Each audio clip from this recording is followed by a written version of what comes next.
Lynn Day was deeply committed to forest conservation, environmental issues, human welfare, and international development throughout her life. This lecture was intended to recognize scholars or leaders in natural resources who are shaping our understanding of human history and environmental change. Today, we are doing things a little differently, though, than how we've done it in past years. Rather than having a single distinguished speaker, we have an all-star panel of leaders, scholars, and educators who will engage in conversation with each other and with you, our audience. With us tonight is our moderator, Bettina Ring, who I will introduce more fully in a moment, as well as our panelists. Indy Burke, who's the Dean of the Yale School of the Environment, Lori Bennear, the Dean of the Nicholas School of the Environment at Duke, and Sam Cook, the Executive Director of Forest Assets and the Vice President of the Natural Resources Foundation at North Carolina State University. Bettina will offer a fuller introduction of the panelists in just a moment. I was reminded recently and wanted to share with all of you as well that the folks who are here with us today have actually known each other and collaborated with each other for many years. And tonight we're excited to hear their reflections on tomorrow's planet, preparing future natural resources and forestry leaders. And while the panel has been asked to focus on the future, at the Forest History Society, we of course also believe that the past is crucial to understanding the present and how we prepare for what's to come. So before we get into the conversation, I wanted to offer just a few brief notes on history. This year is the 125th anniversary of the Yale School of the Environment, which was founded in 1900 as the School of Forestry at Yale University. The Forest History Society has been collaborating with Yale to produce a history of that school by co-authors Jamie Lewis, Char Miller, Mark Ashton, and Rachel Klein. And that book is now available for pre-order at University of North Carolina Press. We are delighted that this book has come to fruition and very grateful to Indy Burke and Yale for their support of that effort. It is also the 125th anniversary of the Society of American Foresters. So we're especially thrilled that Bettina Ring, who is its current president, is with us. FHS holds the collections of the Society of American Foresters in our archives in this building. It is also Weyerhaeuser Lumber Company's 125th anniversary, and that is also in our collections. That's actually the largest collection we have, is their company records. So what am I saying? 1900 was a momentous year for our natural resources, forests, and for forestry education. Personally, I'm a historian by training, and we make the worst predictors of the future. But I believe, as many of you do, I know because that is why you're here, that history does matter to how we understand the present. And I'm all the more excited that our panelists tonight have accepted our invitation to reflect on the present and on the future. They will tell us more about how their respective institutions are training the next generation of natural resources and forestry leaders. And now it is my great pleasure to introduce Bettina Ring. Bettina is the state director of the Nature Conservancy in Virginia, a role that she took on in 2023. She earned her degree in Forestry and Wildlife from Virginia Tech and her MBA from James Madison University. She's also a graduate of the Harvard Kennedy School Senior Executives in State and Local Government Program, and currently, as I mentioned, serves as the president of the Society of American Foresters. She began her career in Virginia with the Department of Forestry, where she spent 14 years, starting as an area forester and eventually becoming the deputy state forester. Her work then took her west, where she held senior positions with the Colorado Coalition of Land Trusts, the Wilderness Land Trust, and the Bay Area Open Space Council. She then joined the American Forest Foundation in Washington, D.C. as its senior vice president of family forest. And in that role, she oversaw the American tree farm system. She returned to Virginia to serve as state forester from 2014 to 2018, and then was the Secretary of Agriculture and Forestry under Governor Ralph Northam. Before joining the Nature Conservancy, she also served as Chief Sustainability and Diversity Officer with the Sustainable Forestry Initiative, and she She is the priorities. She is the president of SAF. So we are thrilled to have her here with us today to moderate this conversation. And I want to thank her for doing this work with us. And please join me in welcoming her and thank you. It truly is a pleasure to be back here at the Forest History Society. I had the opportunity to be here before. It seems like this is going in and out, and I don't, yeah. Let's try to do switch off for a minute. Give this a shot. Collaboration from the All start. right. Okay, we'll try again, and hopefully those on Zoom can hear us. But it's wonderful to be with these distinguished panelists. Colleagues and friends, some old friends in the audience that I was surprised to see this evening, and also some new friends and colleagues at the Nature Conservancy. It is wonderful to be able to have this opportunity to have a conversation around future leaders in our profession in forestry and natural resources, something we all care deeply about. We have an opportunity to explore, to look back to the past. I think it's always important for us to not forget our past and what brought us to where we are today, and then what's going to take us forward in the future. Bear with me with this mic. So before we get started, what I would like to do is just briefly introduce our panelists. And so starting with Dr. Indy Burke, who is the Carl W. Knobloch Jr. Dean of the Yale School of the Environment. And ecosystem ecologist, her research focuses on carbon and nitrogen cycling in dryland ecosystems. She earned her biology degree from Middlebury College and her PhD in botany from the University of Wyoming, and taught at both Colorado State University and the University of Wyoming prior to joining Yale. Dean Burke has received over 20 million in grant support for research and published over 180 peer-reviewed articles, chapters, books, and reports. A respected educator and intellectual leader in the US and internationally, Dean Burke is particularly interested in fostering interdisciplinary scholarship, and we'll talk more about that this evening. And she came to the Yale School of the Environment in 2016 from the University of Wyoming, where she was Dean of the School of Environment and Natural Resources. And Dr. Lori Bennear, who is the Standback Dean of the Nicholas School of the Environment at Duke University, where she's also a professor of energy economics and policy. Her research uses quantitative methods to evaluate the effectiveness of environmental policies in areas such as energy development, drinking water quality for drinking water, and fisheries management. Her work has been widely published in leading journals. And Dr. Bennear has led several university initiatives on sustainability and regulation, and has served on National Academies committees focused on offshore energy and pipeline safety. She holds degrees from Occidental College, Yale University, and a PhD in public policy from Harvard University.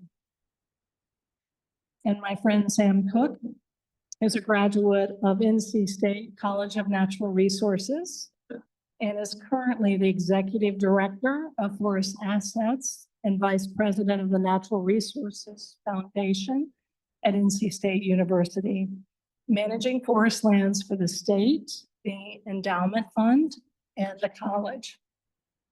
Sam has served as president of the Society of American Foresters. We overlapped for a year on the board. He was president in 2023. He holds board positions with organizations including the World Forestry Center, Forest History Society, Land Trust Alliance, and Sustainable Forestry Initiative. Over his 40-year career, Sam has worked to advance sustainability, supporting landowners on all income levels through programs that increase both forest sustainability and economic returns. And we know that he is passionate about mentoring students, and I've had the pleasure to see this in action many times. And so thank you for that And then that's true for all of our panelists this evening, and we'll be exploring that more. And so I do still feel like this mic is cutting in and out, and I see some folks looking puzzled at times. I'll try to keep it as close to my mouth as possible. And pretty soon we'll be hearing from others speak, so we won't have this issue, hopefully. So to get started with our first question this evening, and we will have time at the end for questions from you, from the audience, and from Zoom.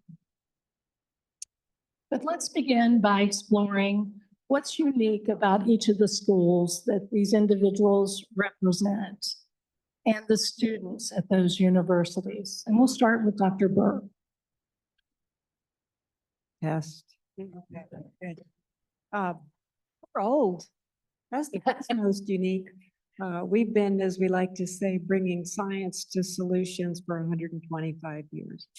We were the first graduate forestry program, and we were certainly the longest serving in the United States. And because of the history book that Jamie Lewis and others have just produced, that went to the printer last week, I'm in a position where I can talk about a number of themes that have been true for a long time. And I think it's the collection of those themes that makes us unique. And yes, we're old, but throughout all of that time, we have had spectacular faculty members who are scholarly leaders in everything from silviculture and forest ecology to forest economics to wood products and more. And now much more broadly in wildlife, in biodiversity, in climate change, and much more. These are top-notch scholars who also have, throughout history, had a real role in public service. And I think this is one of the things that is most unique about us. Our early faculty served as key leaders in the Forest Service and in many other organizations around the country and internationally. And today we have members of our faculty who have served for the World Trade Organization for the first time, bringing sustainability to WTO, who've been lead authors on IPCC programs, who've served in the White House Council of Economic Advisors, who've served in Treasury, who led science for the EPA, and who were commissioners for the Connecticut Department of Energy and Environmental Protection. It's an astounding amount of public service that our faculty do in bringing their scholarship to bear on solving problems at the national and international level. So theme one, rock star faculty for 125 years. The second is that our students become leaders all over the world. We right now have alumni who are serving in 80 countries as leaders in the environment and in forestry. It's not just your mic, my mic. Yeah. You know, this has been true for a long time. I mean, Gifford Pinchot doesn't really count as an alum. He was a Yale alum, and then he started our school, but he defined conservation for the first time. And Aldo Leopold was one of our early scholars, or early alums who developed the land ethic, for instance. And today we have leaders all over the world, including many from the global south. I should say we started having students from the global south in the early 1900s, but today we have a real program in leadership to leaders in the global south that makes us quite unique. We provide over 20 scholarships a year to future leaders from the global south. Third key theme, we have been big on field forestry and field ecology forever. We do a lot of place-based research. We started with wonderful forestry camps that you can read about in the new book. And now we have a several week-long orientation. The minute students get to campus, they go to the field together. And they sleep in tents or they sleep in the bunks at Yale Forest, and they get out in the field.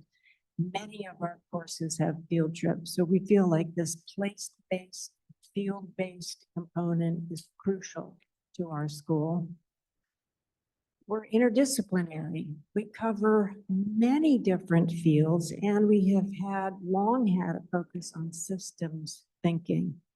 We don't have departments.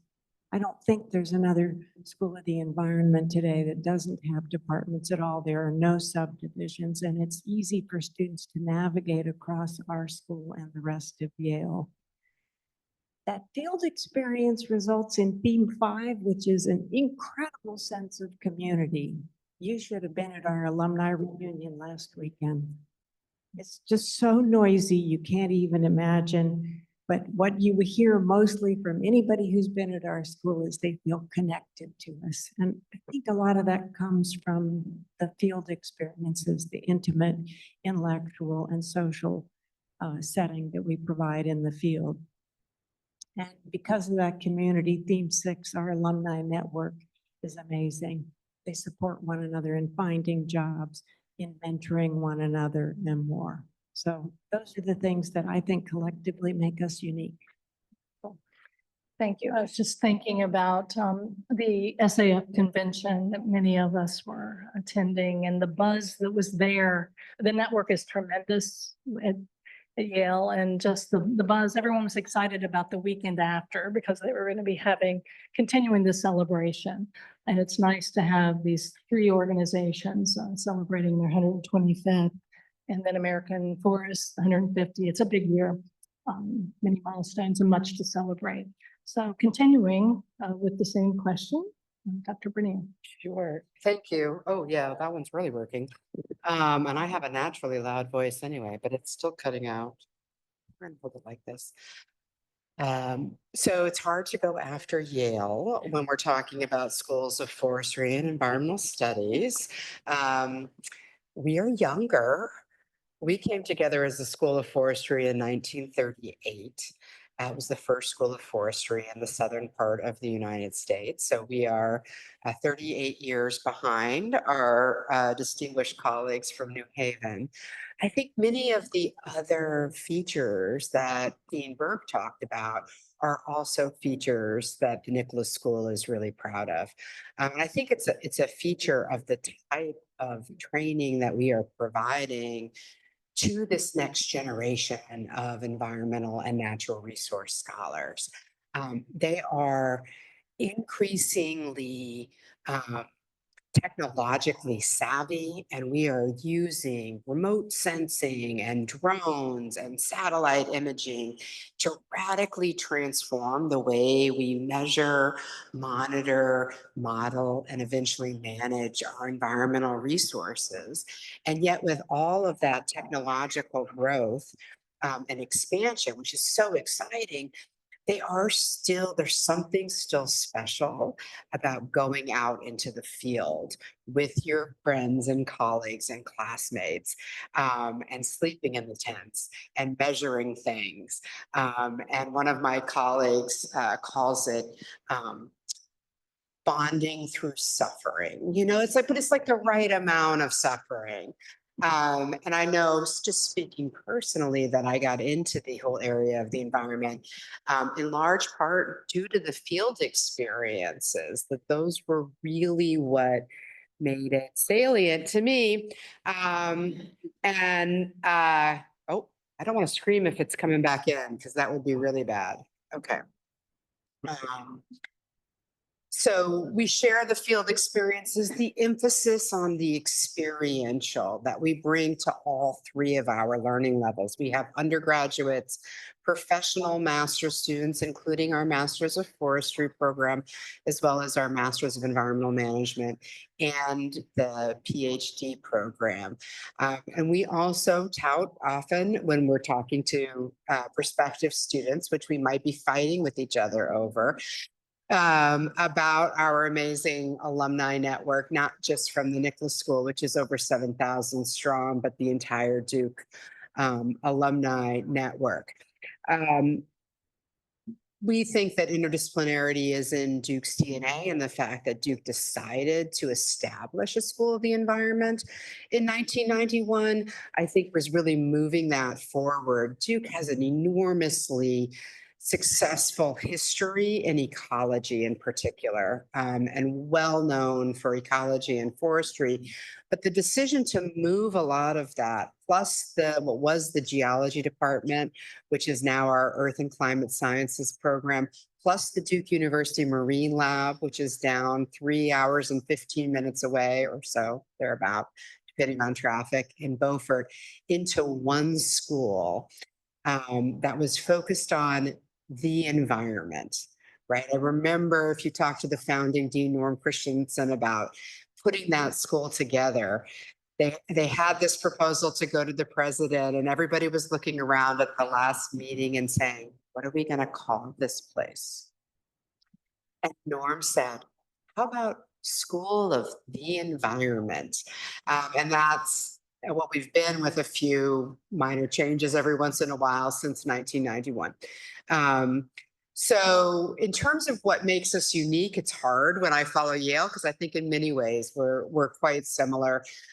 We have the similar breadth in terms of our disciplinary expertise, from our technical sciences and engineering to our physical sciences, physical oceanography, soil science, a variety of things, to our biological sciences, all the way through our social sciences.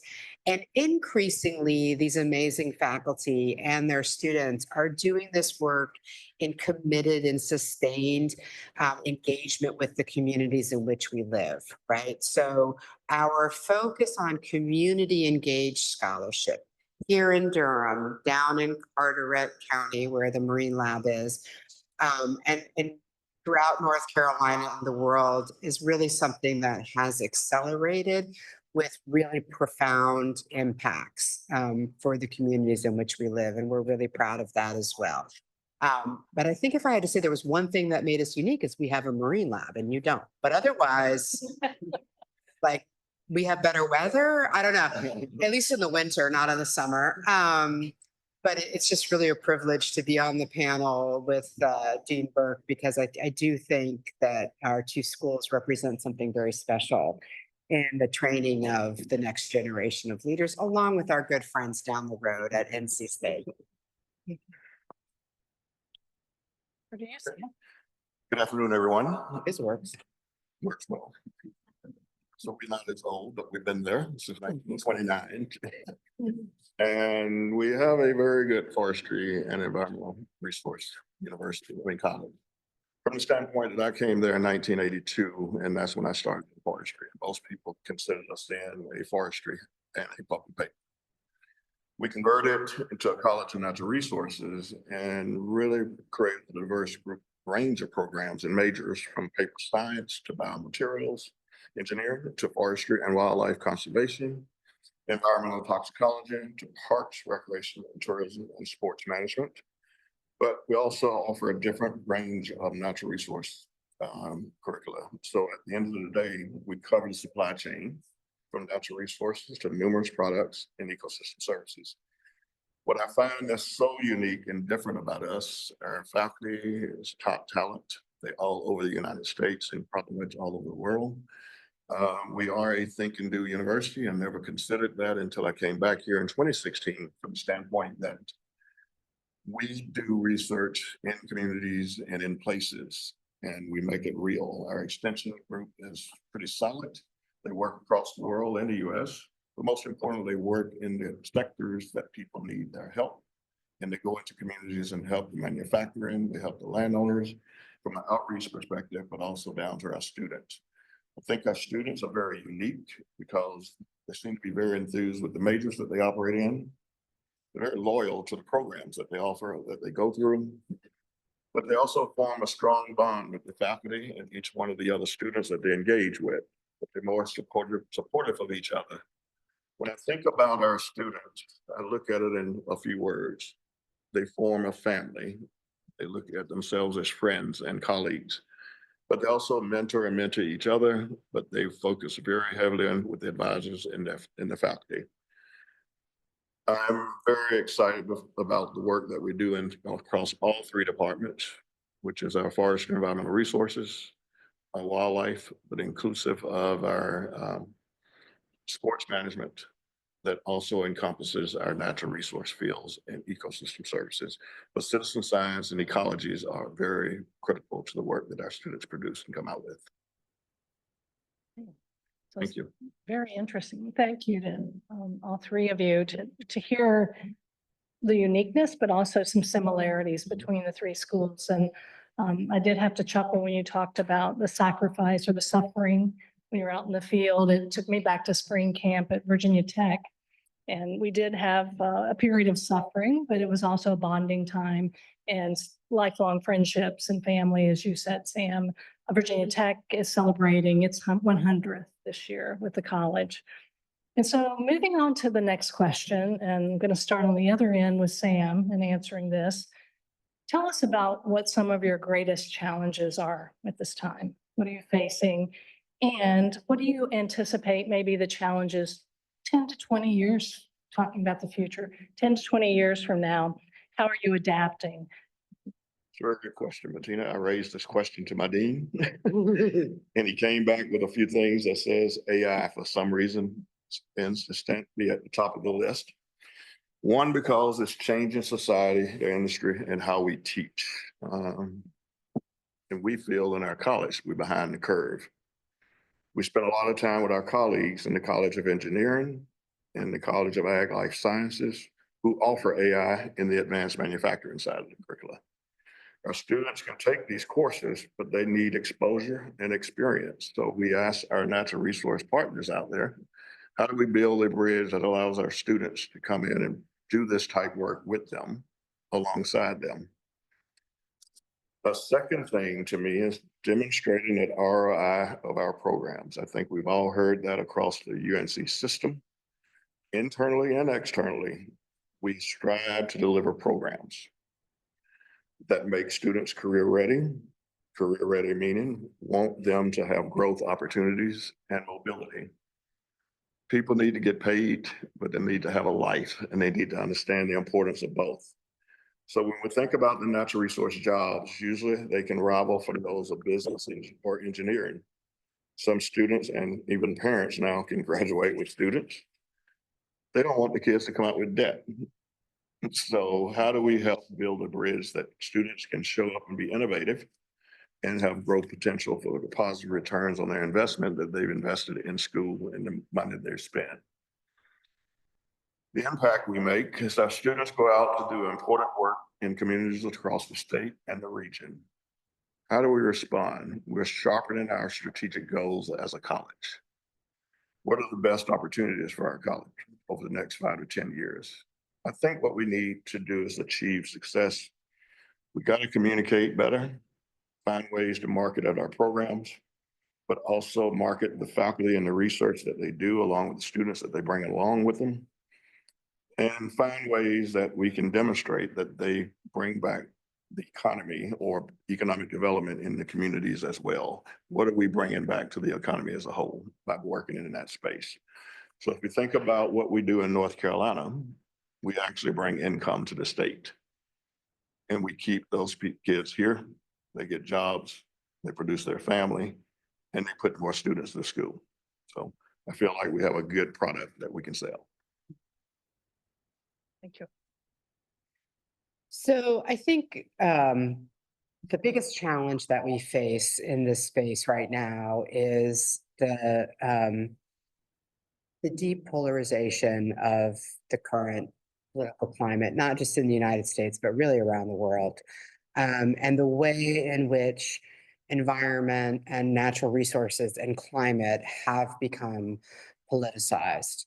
I tell my students, I still teach the core environmental econ class, and I tell the students about the 1988 election between George H.W. Bush and Michael Dukakis, at which point they look at me like I'm really, really, really old. This year I found out that half the class was not born on 9/11. So I was like, I'm really like, this is too much for me. But I talk about how George H.W. Bush actually ran on an environmental platform. And in fact, you can look up online old political ads if you have nothing better to do with your time. And one of them is called The Harbor. And he's actually running about how Michael Dukakis, the governor of Massachusetts, couldn't even clean up the Boston Harbor. How could you possibly trust him to clean up the environment in the United States? Students are just flabbergasted by life. They can't believe that this was ever an issue that wasn't so deeply polarized. And that has reflected in the types of students I think that we get. When I arrived at the Nicholas School in 2004, I think first we were a much smaller program, but most students said they wanted to be environmental analysts. There was a lot of, we want to get tooled up to be analysts. I hear a lot more of, I want to be an environmental advocate. I'm really nervous about these mics. An environmental advocate. And that has definitely changed, our curricular approach at some level, and the way students approach the material. So one of the things that we work really hard on is trying to, because they haven't experienced it in their life, right? In their young lives, trying to create opportunities and spaces for them to really wrestle with complexity around environmental issues, right? To get past white hats, black hats, good, bad, and to really wrestle with complexity. But I think that is probably the greatest challenge that we're facing right now. And I feel like if in higher ed, we don't take on that challenge and take it seriously, then nobody else will. And it does feel sometimes like we're a salmon swimming upstream the wrong way. But I do think it's a critically important role for higher ed and particularly for schools of environment and natural resources right now, that students can learn to listen, to understand, even if they don't agree, to learn how to find commonality and move towards solutions together. It's extraordinarily challenging, but I think that is the biggest challenge we face. Second, I guess I might just add, far less existential. We are the world that we're working in is being radically transformed by technology, and particularly AI, which means we need a different type of student, and we need to be able to compete for them against, the Googles of the world. Although we just sent a student to Google, but I could talk about that another time. So helping students recognize that, yes, they can be super techy and tooled up on AI, and they can come use those tools to change the world for the better. I think that's the message that we need to be getting out more strongly with this next generation.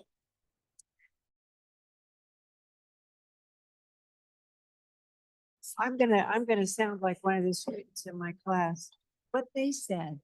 I have exactly the same things on my list. I want to dig in just a little bit on the job market being a challenge. It's not only a challenge for all of our alumni who are out in the world, but it's also a challenge for the students who are graduating and trying to be hopeful about the future. The jobs in the environmental sector have tanked. And jobs in academia for our doctoral students, jobs in NGOs are difficult. Jobs in the federal government are a challenge. There is a lot of hope from cities and state governments right now, but we're concerned about the job market.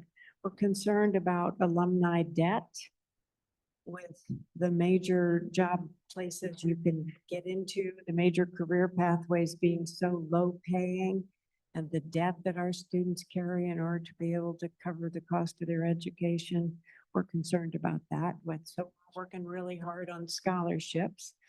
And then everything that Lori said about the public mistrust of science, I think is important, and that the students that we have tended to attract tend not to be able to engage, many of them have tended not to be able to engage in difficult conversations. So we're working on many of those skills as well, about listening, understanding other value sets, engaging in difficult conversations, and working on collaborative solutions. I'll just add that I think that two of the curricular specializations that I think are not viewed in a partisan lens are forestry. I think forestry has some real benefits. It's a very practical field of study, and it is not necessarily associated with one side of the aisle or the other. And the other is business and the environment. Everyone understands that efficiency in business tends to also lend to sustainability and vice versa. So one thing that we do find is that if we're looking for students who can begin to engage in difficult conversations, lots of times it's the forestry students and sometimes the business and the environment students. We have an additional challenge that the others don't, and that is the Congress voted in an endowment tax for 5 universities last July or August, I guess. And so we are paying an 8% tax on the endowment yield, which gives us some budget challenges at this time. Did you also ask what we anticipate the problems are going to be? Go there. Yeah, that's what I thought. I think with the backdrop now, we haven't really talked about climate change and invasive species and pests in addition to human conflict. But I think that with the additions of all of those, we just need to prepare our students to be nimble because the problems facing our forests and our other natural resources are complex. And we need to have students who can really think broadly and think nimbly about all the potential solution spaces that are out there. So true. Okay, so notice you turned this one on. We'll give this one a shot as well. She doesn't want to, she just wants to pass the mic. But leave that one off. Thank you. Okay, we're going to pass the mic. It is much better now, I think. So let's talk about a little bit about the opportunities. We talked about some of the challenges, but what are the opportunities for future leaders and graduates as we face a loss of biodiversity and a changing climate? How do we make sure we begin to address that through our programs or continue to expand, and we think about really looking to the future with those complexities? And then also thinking about some of the changes that are happening, the public, private, and nonprofit sectors. And those that can be pretty expansive. But let's go over, we'll start in the middle this time with Dr. Green. Wonderful, thanks. So I think that the opportunities lie in pivoting away from the places we thought were where change happened in the past and embracing places where change is happening now. And so, I mean, I'm an economist, so you're going to have to just forgive me in advance, but a lot of this is looking to the private sector, where they have made promises on climate change, on carbon reductions, where they're very interested in cost-effective ways of meeting those, some of which may very well involve forests, right? So in the sense of taking carbon out of the air rather than reducing how much they put into it. And the role of markets in helping better manage our natural resources, whether that's carbon markets and the role of forests in those carbon markets, or whether it's what we anticipate will develop around biodiversity markets and the role that those markets might have in providing different incentives for natural resource management. I think that there has been historically skepticism, maybe not in forestry where there were lots of very successful private businesses, but certainly in other aspects of environmental management, some skepticism about the private sector and certainly some skepticism about markets. I still teach the core econ class. Believe me, they're skeptical. But I think that those are areas where we're seeing growth and where we're seeing really new opportunity. So I tell this story about our forestry students And I used to be able to tell an MF student from an MEM student without any trouble. They were wearing a flannel shirt, jeans, and some hiking boots. I mean, you knew it. So about 6 years ago, I was at a student reception and I was talking to a student who was wearing Ferragamos and a suit that was much, much too well fitted for any of my students at the Nicholas School. And I said, "Oh, say, what program are you in?" And he says, "I'm in Masters of Forestry and an MBA student." And I said, "Aha." And he was on his way to Wall Street to work on carbon finance, right? So this is the change that we've seen. We do still have true, in the boots, out in the field foresters, but we're seeing a real evolution of student interest. And that's in part because of money, but it's also in part because if you ask students of this generation, the Gen Zers, where they think they can really have impact, and this pains me as someone who got a PhD in public policy, they don't say Washington, D.C. anymore. They really think that where they can have impact is working in the private sector or working in the nonprofit sector. So I think that's where our opportunities lie. Which way do you want me to go? Either way, Okay, I'm either going- of you want to add anything Alright. to that? Totally can't disagree with that because I spent a lot of time dealing with students and moving around, and that big shift is real. Most of our students today, they love the conservation world or they deep into the private sector. What's missing is we got to build a better relationship with our industry partners to engage them, to know what we need to develop a student to look like or be like when they show up to work for them. The current market is so different now that our students, we got to do a better job, especially with our faculty, engaging them into what our partners are seeking. What do they need to learn in the business side? But most importantly, not just being out in the field. All that is important. But I feel like AI, along with all the technology today, our students will be well-rounded and well-prepared to get into that sector and engage with the people that we want to bring along with us. Next question. If you'd like to add something, or we can go on. to the No, next go one. ahead. Okay. All right. So let's, just kind of watching the time. I'm just going to ask one more question.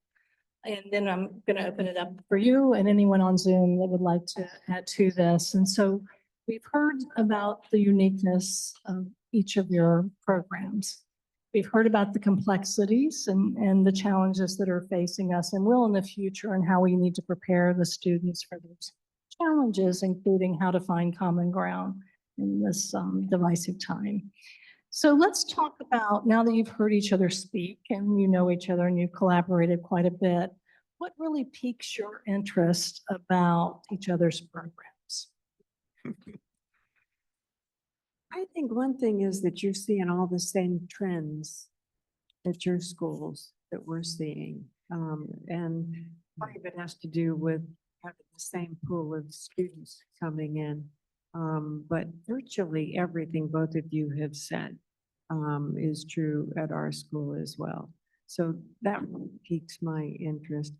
I'm interested in whether we change how we're recruiting, whether we're only recruiting a subset of kinds of students, and that how we broaden the kinds of students we're bringing in, so that, for instance, there's more diverse perspectives in the classroom already, instead of having to teach them when they come.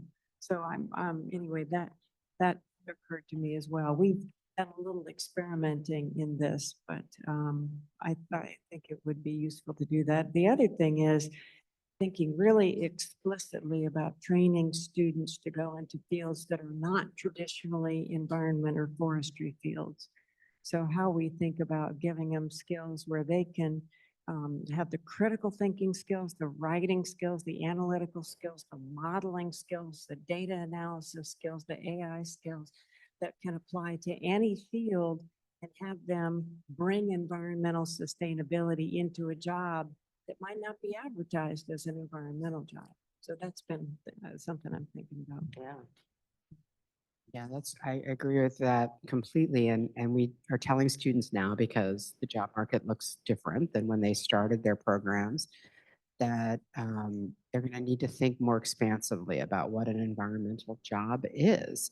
And when you looked on LinkedIn, they have statistics about how many green jobs there are, and they keep growing up. And we're like, well, what are they counting? Like we need to be really clear with students that there are other pathways to have impact. And sometimes the path to have the most impact might not be the kind of job that they initially came to the school to have, right? And again, I see this a lot in energy, but I'm sure it's equally true in resource management. Like, I'm not going to work for a utility, those utilities.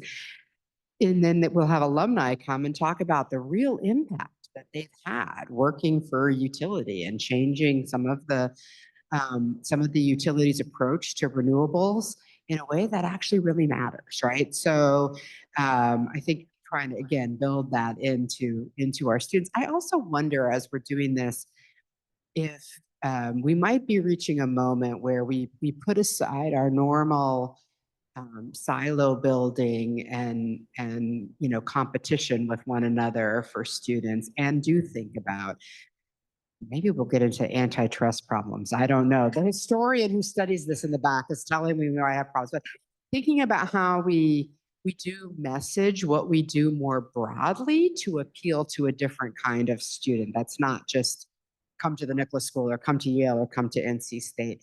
And then something I know we've been thinking about more in the triangle is, okay, we don't have to be great at everything at Duke. If NC State is really good at that thing, maybe that's a thing we are not going to be so good at.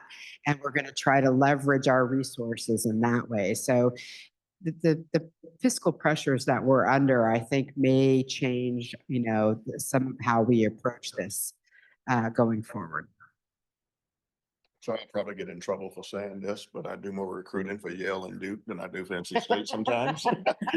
We thank you. Thank you very much. Strictly because I think what we're talking about is finding the right student for the right place and opening our eyes up to the opportunities. We're not experiencing that in a way that we can sit here and kind of joke about it, but I feel like if we can do a better job of understanding where our students are coming from, what their needs are, and how we as the faculty that are supporting the students' outcome come together and work closer together. So I don't disagree with anything they've said here tonight. Love these answers. Okay, great. And actually, one the other questions that I had for our panelists touches on how do we collaborate? Are there opportunities for mutual learning? And I think you shared some ideas that maybe we can think about each of the strengths that each program has, and then maybe there's a way to collaborate in the future. We often do that in our own states, right? With programs with community colleges or others in ways that we can move people into a forestry program, but being able to do that among the forestry programs is intriguing. So now it's time to open things up for you to ask questions of our panelists, and also for those on Zoom, you can share your questions through the Q&A versus the chat, and so those will be shared with me as well. And so we have one question. Yeah, I haven't heard anyone talk about sustainability, but it seems to me that the forests are and the environment is under tremendous threat. And so, what do you teach in your school about the survivability of particular kinds of trees? What is going to have to be done? Are there going to be special programs to eliminate insect predators? And how do you envision forestry in the future under the threat that it now has? Great question. I would like to. To me, forest health is very important. We spend quite a bit of time educating in that space. But most importantly, I think we got to do a better job with our people that are living in the communities that we reside in. Most people are dependent on us to educate the public, and we need everyone to help educate the public. Forestry is an important role. We need to be able to cut trees. We need to have sustainability models out there in place. But we also need markets. And we're in a declining space where markets are going away. So what is the next pathway to create markets that we can create a good sustainable model to help us without creating health problems in the forest? Yeah, I'm gonna let you go because I'm gonna comment. I'm an energy. Yeah, I would say that the work in forest health at all of these organizations includes long-term monitoring and Yeah. studying to ask the questions, what's happening? And then we ask questions, why is it happening? And that's in the research phase. The monitoring is not just field work, but it includes satellite imagery, it includes drones and lots of high-tech kinds of monitoring. Where are the trees dying? Then we ask, why are the trees dying? Then we do some modeling and some experimentation to ask, how can we manage and how can we prescribe a resilient forest for the future? And all that happens not only in the classroom, but also in our research laboratories and through our doctoral students. Yeah, so what they said. And also I think one of the advantages we have, all of us, is we actually have active forests that we can take our students out to and they can learn from, right? So those experiments are actually happening in our forests. And they're also seeing the impacts of invasive species and other things in our forest. And I also, I mean, speaking for the Duke Forest, which is right on the border of campus and which is used extensively by the Durham community for recreation, I think it also provides a really great way for us to connect to the community and help to educate them about forest health and the issues in the forest. And that became really salient during COVID when everybody and their brother was out on the trails in the Duke Forest. But it continues to be a way in which I think Duke gives back to the Durham community. Great. So I have one question from Zoom. If you can just hold that and we'll go to that question and then come right back up to you. And so for our panelists, would it be possible to discuss, if you can elaborate on working with inner city youth and urban forests and thinking about urban forestry programs, which vary again. Some programs offer that, some do not. And how do we attract inner city youth to forestry degree programs? Want to start? So I know this year we're exploring an urban forestry program. Can't speak to where we are with it right now as far as an enrollment process, but that is by far one of the growing, I call business right now for our school. Most of our students come in from the city. They want to know about trees and how do we make an impact with their lives to get them on board to enroll within our college. And the urban processes, to me, is one of the fastest growing things. We just hired an urban forester for our university. First one that I've seen since I've been around. Helping to grow that program and utilizing all the resources across the state to help facilitate more outcome for our inner city schools. I work with a lot of high schools or other community colleges around how do we help them see that managing the forest is important from one tree to multiple acres. So it's a great program, something we should do.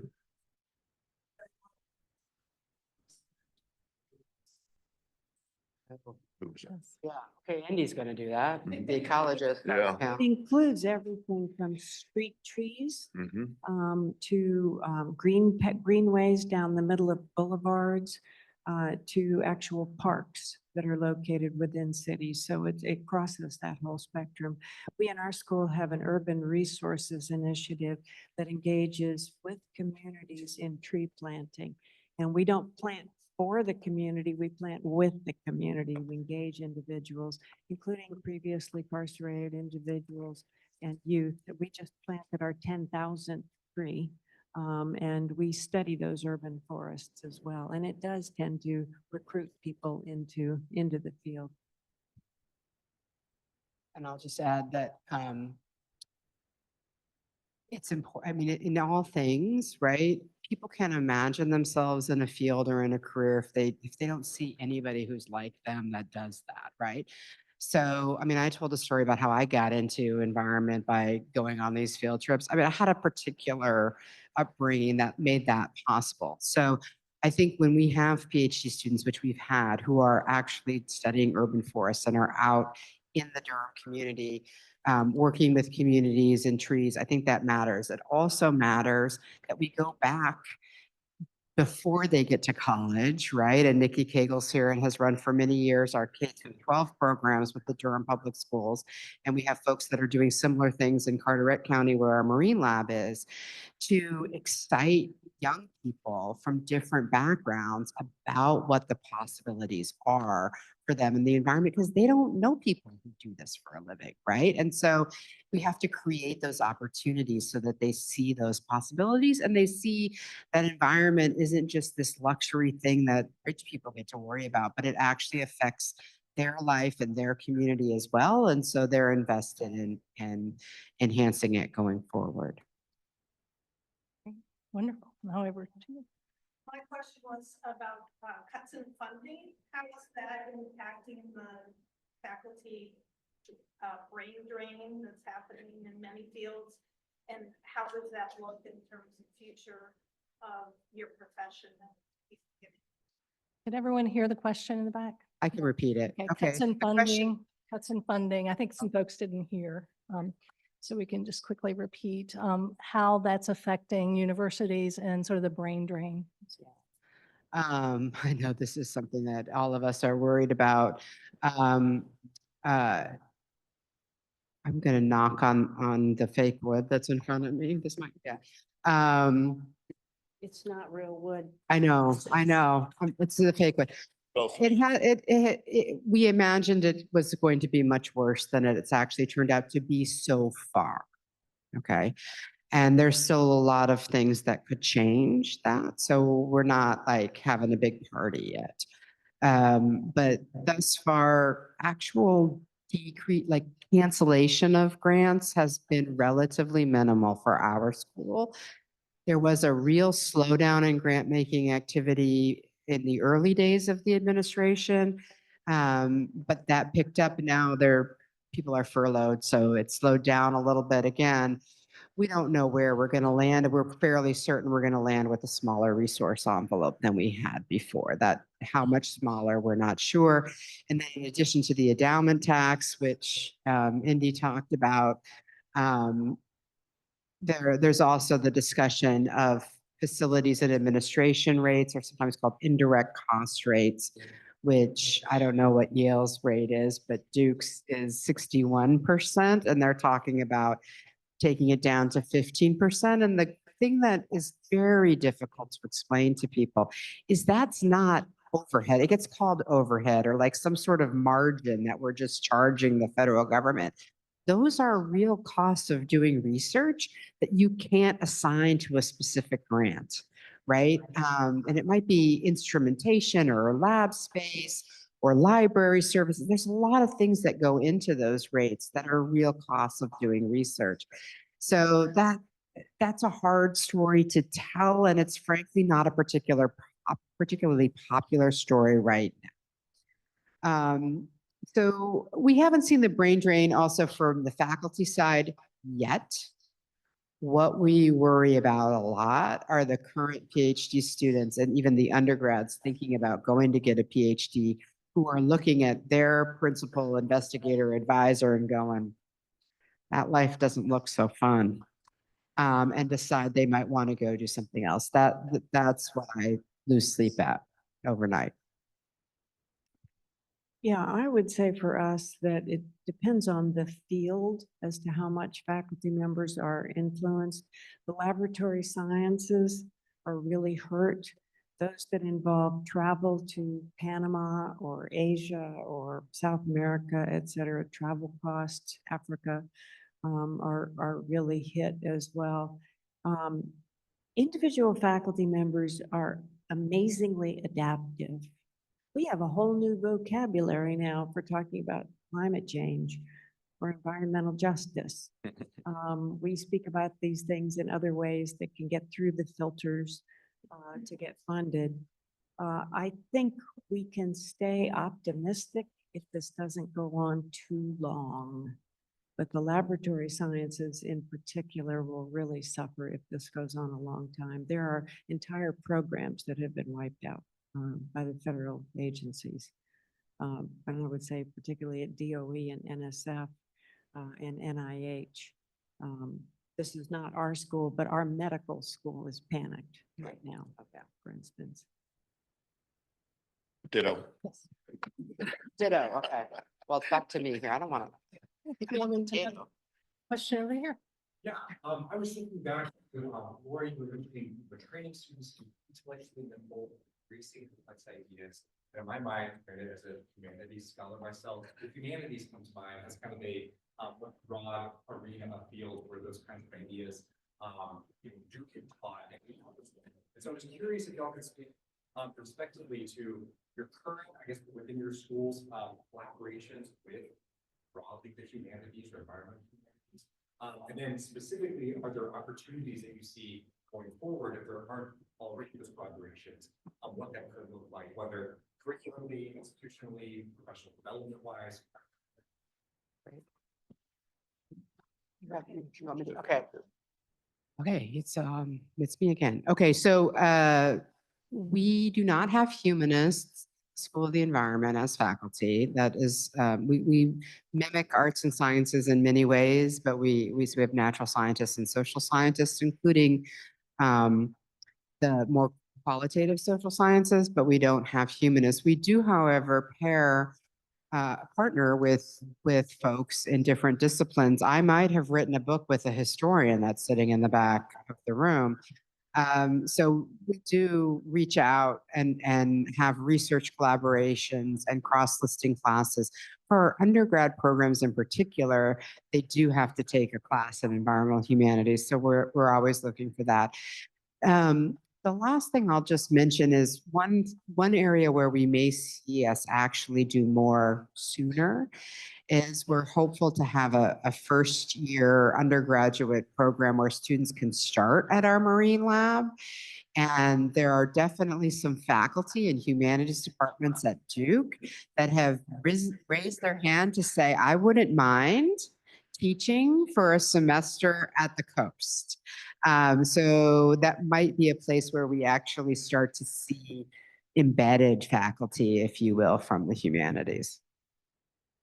No. Good answer. Good answer. Yep, Okay, perfect. Wonderful. Kyra. Sure. I have to riff on that question. So my name is Kyra Jacobs. I am a 1997 graduate of the Nicholas School of the Environment and President Emeritus of the Alumni Council. And it was my good luck that this lecture was happening tonight, the night before our meeting in Beaufort starts tomorrow with the Board of Visitors, which I now serve on. So I came to the Nicholas School as an English major, and I had imposter syndrome because I had a BA in English, and I always wanted to work for the Environmental Protection Agency. I'll get to my question. So I just got interviewed by the school, and interviews on the website, and so I had a chance to think back to Kyra 30 years ago. And when I was talking to the admissions person at the time, Bertie Belvin, I said, well, I don't know if I'm good enough to come here because I have a BA in English. And she said, you're exactly the person we're looking for because you don't have an engineering degree, you don't have a biology degree. And that gave me the confidence to come here. I am from Boston, so I wanted to expand my horizons, and it was always my dream to come to Duke. I have two questions for the panel, and I also want to thank my mentor, Judd Edburn is here. Judd was, I was his teaching assistant. I always say I was never smart enough to be a forester. I'm a water research scientist, and I had my dream job at the Environmental Protection Agency for the past 28 years, and I share a cubicle wall with an amazing Yale School of the Environment student alum. So my question is for you, Bettina, and also for the audience. I feel like in my work protecting drinking water supplies in New England, I think we need to find new partners. So for those of you in the audience who don't know, the School of the Environment at Yale and Duke, we receive a master's in environmental management. We don't receive an MS. We're not doing original research. So I worked for Duke Power Company. That was my master's project. I worked for a nonprofit in Northern Maine the summer between grad school.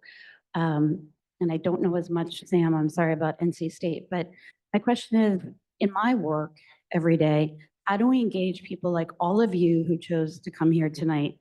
My parents live at a retirement community. There's so many smart people in this room, and I would love to see Yale, New Haven engage the public.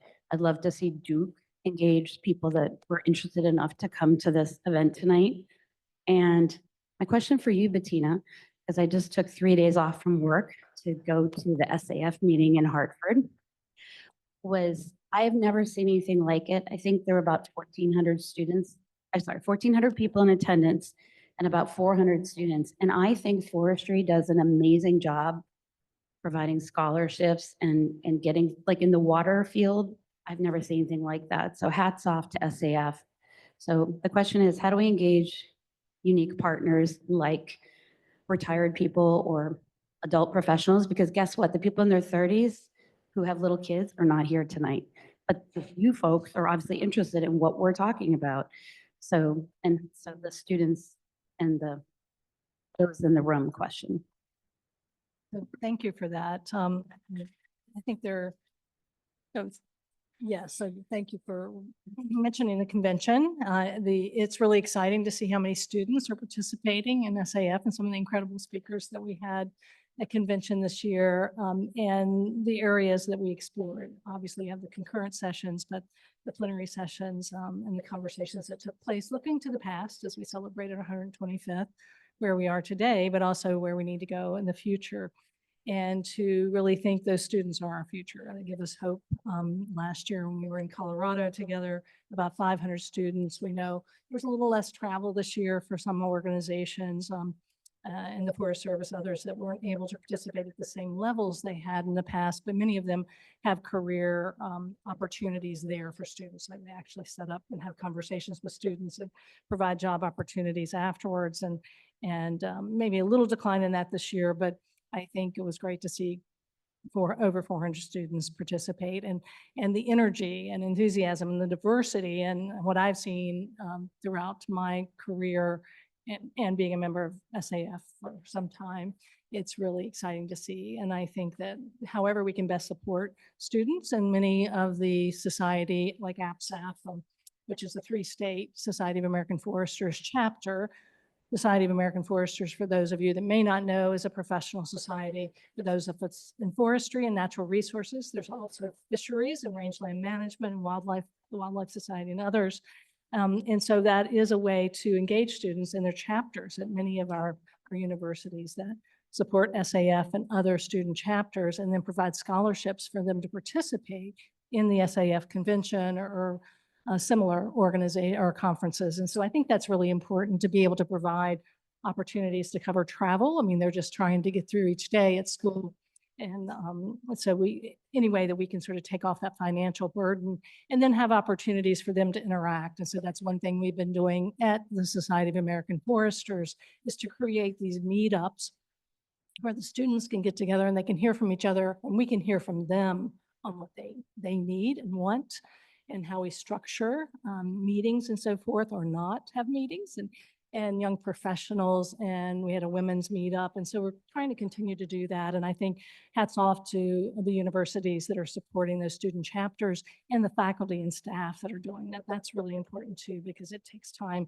It's like being a coach or someone else in high school. You're having to spend extra time to be able to support these students, but it's so important. And they're our future leaders.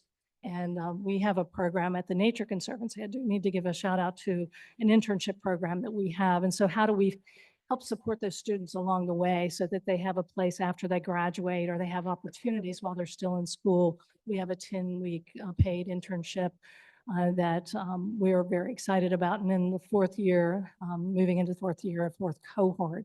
And that's paid with a housing stipend. So any time that we can step up and provide more opportunities like that, a long-winded answer to something that I care deeply about. So thank you for asking that question.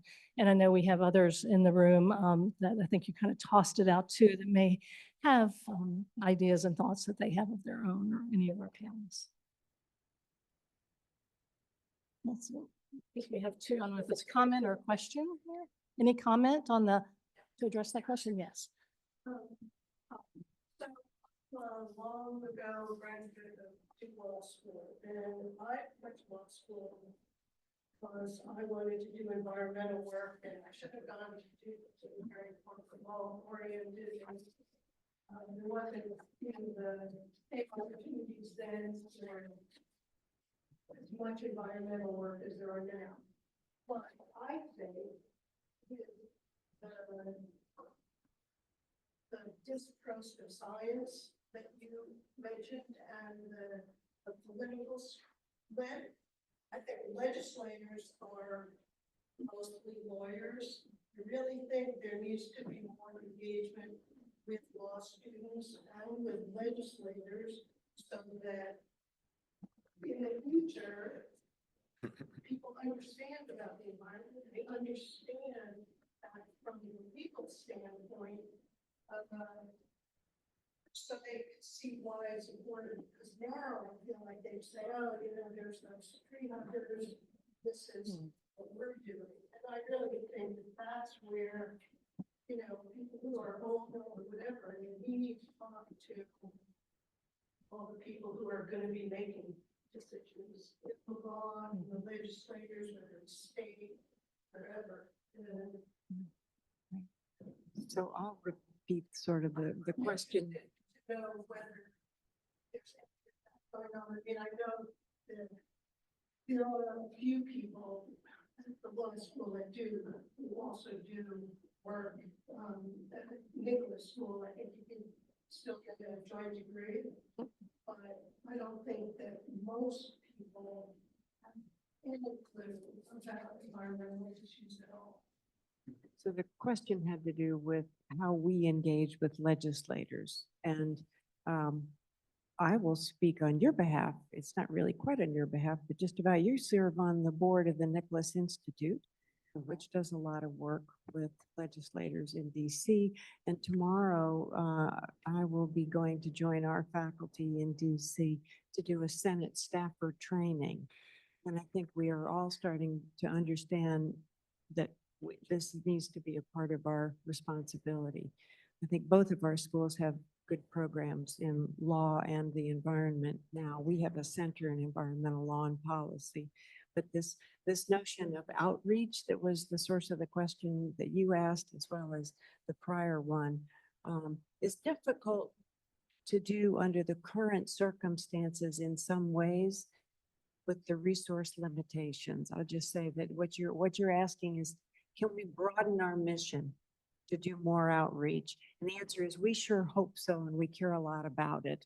And I hope we have the resources to be able to do more of it. We'll be engaging in this starting tomorrow in our school in Washington, D.C. So I saved you some time. Oh. No, I just, I will add that, yes, we do have faculty who have joint appointments between the school or, secondary appointments in school and law school. They run the Duke Environmental Law Clinic, which actually works with real clients. It's half Nicholas School students, half law students. I'm sure Yale has similar things, but you are also right that the vast majority of law students may not ever encounter this. And in fact, that's probably true for the vast majority of business students, public policy students, divinity students, medical students, nursing students, you name it. We got 10 schools. I could keep going, but I'm going to stop.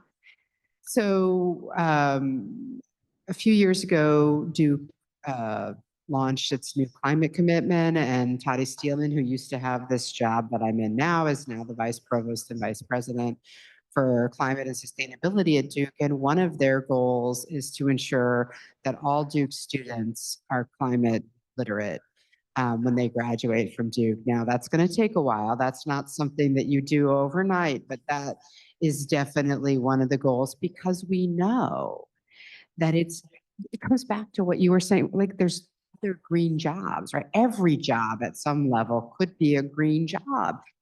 And people from a variety of different professions need to understand how what they do interacts with the environment. And I'll just, the school that I've been most impressed with, I'm impressed with all of my schools, fellow dean schools, but nursing has really, really embraced this and is doing a fantastic job of training other nurses, to train nurses to understand more about climate and health impacts. And it's really exciting to see that. Okay. Thank you. And that intersection between public health and natural resources is so critical. And that's how we can connect with everyone, I think, from drinking water to clean air to getting out and recreating. And I think it comes back to trees and forests are the answer. Always. So just remember that. Well, we are at time, and I want to be able to turn the mic back over to Tanya, but I just want to point out a few things. We did take a step back in time to kind of the origins, some of the anniversaries we're celebrating this year with many of our universities and organizations and the private industry. We also talked about some of the challenges that we're facing and the opportunities right now.